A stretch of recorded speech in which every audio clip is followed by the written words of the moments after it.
दोस्तों, आज की कहानी है उन सब लड़कियों के नाम जो अपनी ज़िंदगी की सारी उतार चढ़ाव में अपनी जिम्मेदारी तो निभाती है, लेकिन साथ नहीं दे पाती है तो अपनी खुद के सपने को।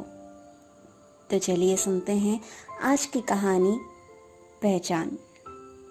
जिंदगी के किसी एक मोड़ पे जब खुद के तन्हा सफ़र में कुछ लम्हों पे झांक के देखा, तब जाके पता चला कितने साल गुजर गए। एक ऐसी राह पे खड़ी हूँ मैं जहाँ से कुछ और देखने का सोचा ही नहीं।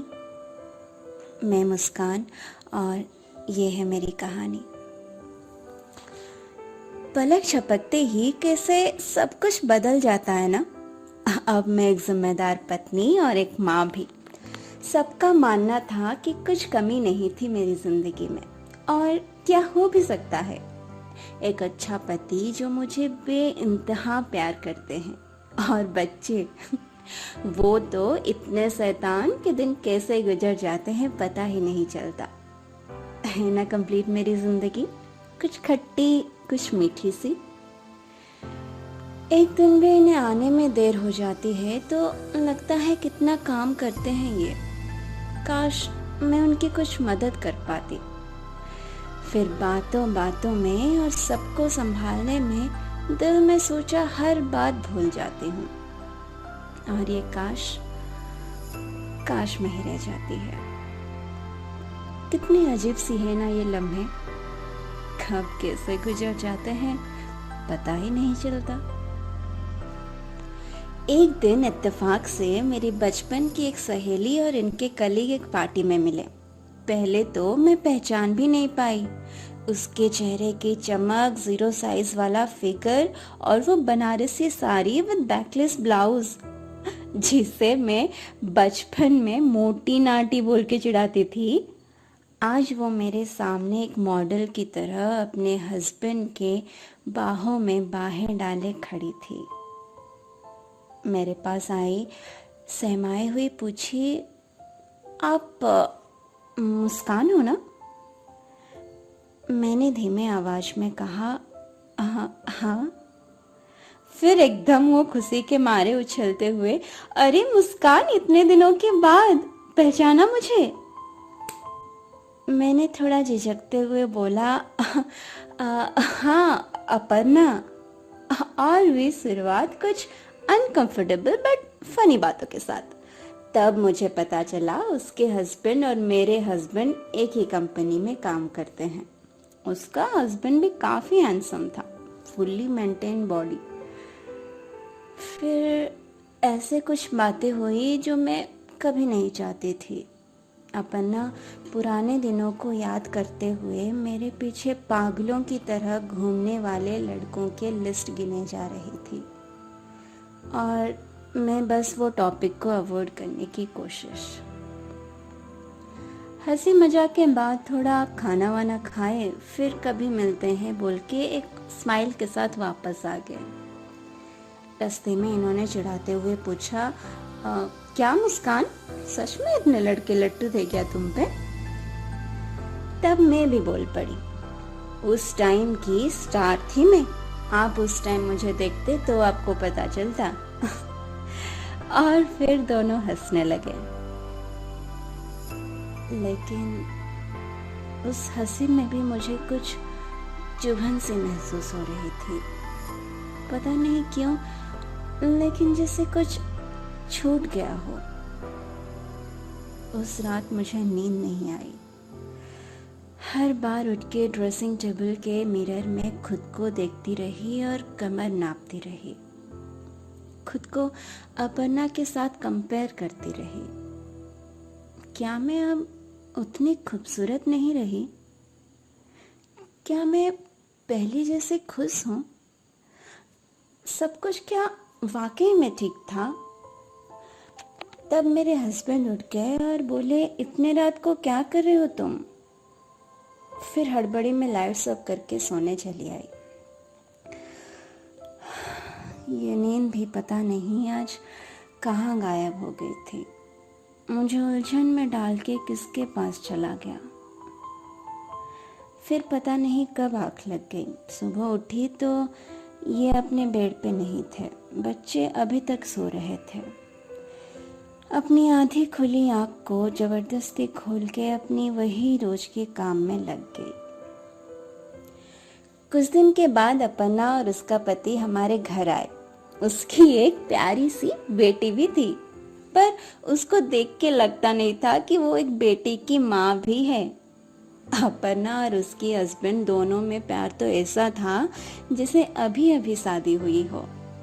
कान में फुसफुसाना, उसके हाथ पकड़े रहना, उसके साथ मिलके बच्ची को संभालना, सब जैसे मैं नया देख रही थी।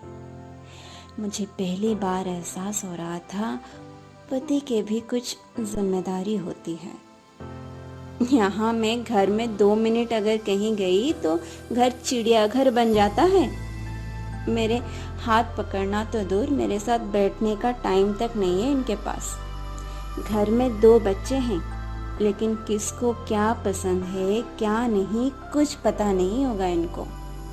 खुद के रुमाल तक ढूंढ नहीं पाते हैं ये।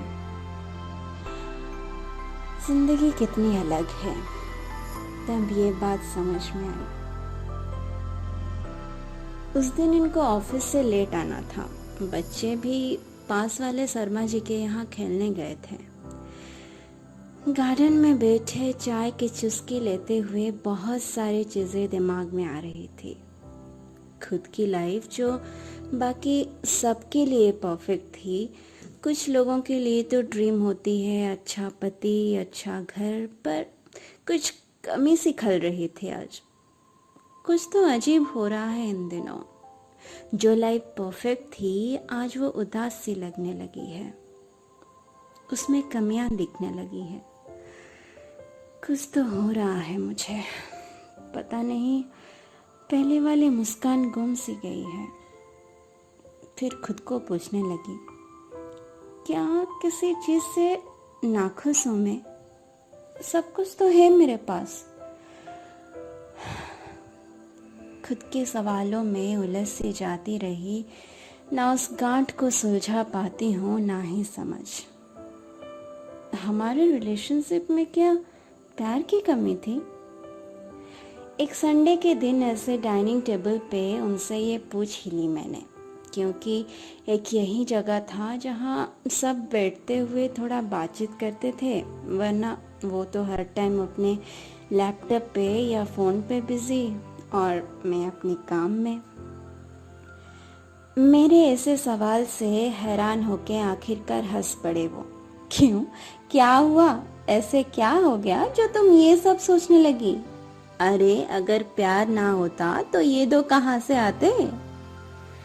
फिर जोर जोर से हंसने लगे। पता नहीं मेरे सवाल में ऐसा क्या था जो इनको इतनी हंसी आ रही है। फिर खुद को समझाना पड़ा, देख मुस्कान, तुझे यहाँ कोई सीरियसली नहीं लेता, अब तो तू चुप ही रहा कर। बेकार की बात में खुद की बेइज्जती हो गई ना। किचन में बर्तन सजाते सजाते ये मन ही मन में बड़बड़ा रही थी कि तभी पीछे से एक हाथ मेरे कमर पे और उनकी गर्म सांसें मेरे कानों के पास कुछ गुनगुना रही थी। एक अलग सा एहसास मेरे बदन में दौड़ने लगा। फिर थोड़ा इतरा के बोली, छोड़ो ना, क्यों तंग कर रहे हो? कितना काम बाकी पड़ा है। तुरंत वो हाथ मेरे कमर से हट गया। गुस्से से वो बोले, क्या यार, तुम भी पूरा मूड खराब कर देते हो। ठीक है, कर लो अपना काम, बाद में मत बोलना हम प्यार नहीं करते। कुछ देर तक वहीं खड़ी रही। लग रहा था जैसे क्या कोई समझ पाएगा मुझे, या फिर मेरी ये असमंजस को किससे बताऊं। और फिर मैंने पता नहीं ऐसा क्या कह दिया जो ये इतना भड़क गए। कैसे उलझन है ये। और ये क्या, बाद में मत बोलना प्यार नहीं करता? क्या बस रोमांस से ही प्यार आता है, सादगी से नहीं? एक दूसरे का हाथ बटाने से नहीं, समझाने से नहीं, या समझने से नहीं? बहुत सारे सवाल के अंदर में भूत की तरह अकेली खड़ी थी। खुद को कोसी भी कितने बार, क्यों ऐसे बोली, सब ठीक था, ठीक रहता। ऐसे कुछ कसमकस में बीत गई वो रात। सुबह होते ही ये ऑफिस के लिए निकल गए थे। आज टिफिन के लिए भी नहीं पूछा, मुझे उठाया भी नहीं। अभी भी गुस्सा है क्या? छोटी सी बात पे क्या इतनी नाराजगी? फिर बच्चे स्कूल जाने के बाद उनके पियोन के हाथ उनका टिफिन भिजवाई एक नोट के साथ। सॉरी, कल के लिए तुम्हारे पसंद का सब्जी बनाई है, खा लेना। वैसे तो काम खत्म होने के बाद मैं सीरियल्स देखती हूँ, पर उस दिन चैनल चेंज करते टाइम एक मोटिवेशनल वीडियो चल रहा था वुमेन एम्पावरमेंट के ऊपर, और पता नहीं क्यों मैं उस चैनल पे रुक गई। टॉपिक था होम मेकर्स के ऊपर, उनके इम्पोर्टेंस, उनके सैक्रिफाइस के बारे में। उस दिन मेरे मन में कुछ तो बैठ गई थी जो शायद मैं भी समझ नहीं पा रही थी। एक रोज हम सब अपर्णा के घर गए। उन्होंने डिनर पे इनवाइट किया था। घर इतनी साफ सुथरा और चीजें सारे सही सही जगह पे, हर जगह फैमिली फोटोज। घर को निहारते समय नजर पड़ी एक अनोखी पिक्चर पे। अपर्णा पीछे खड़ी थी। मैं इसको देखी और वो बोली, हाँ अभी भी प्रैक्टिस करती हूँ। ये तो बोलते हैं मुझे स्टेट को रिप्रेजेंट करना चाहिए, पर मैं ही हिम्मत नहीं कर पाती। वो पिक्चर था अपर्णा का डांस करते समय का। मैं पूछी, अब टाइम दे पाती हो डांस के लिए? वो बोली, हाँ क्यों नहीं, ये ऑफिस जाते टाइम मुझे छोड़ देते हैं और बच्चे स्कूल से आने तक मैं आ जाती हूँ। वैसे भी रात का खाना तो ये बनाते हैं, तो उतना टाइम में मैं रिहर्सल में बिताती हूँ। वाह, कितना अच्छा है, सपोर्ट मिलता होगा ना तुम्हें बहुत? हाँ वो तो है, Praveen is very sweet and supportive. Praveen Aparna's husband. तुम भी तो कॉलेज टाइम में डांस क्वीन थी, अब नहीं करती हो क्या? मेरे आंखें भर आई। अंदर से कुछ टूटने सा लगा था।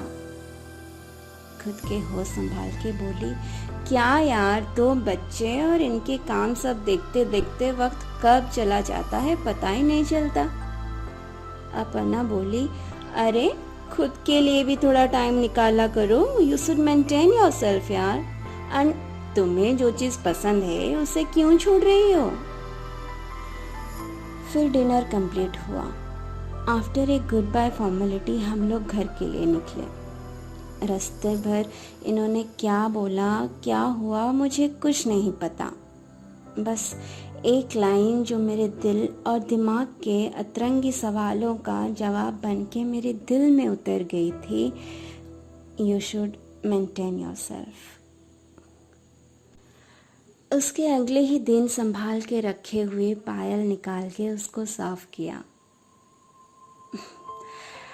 बहुत दिन हो गए थे घुंघरू से मिलने का। एक वक्त था जब मैं डांस प्रैक्टिस के लिए खाना भी भूल जाती थी।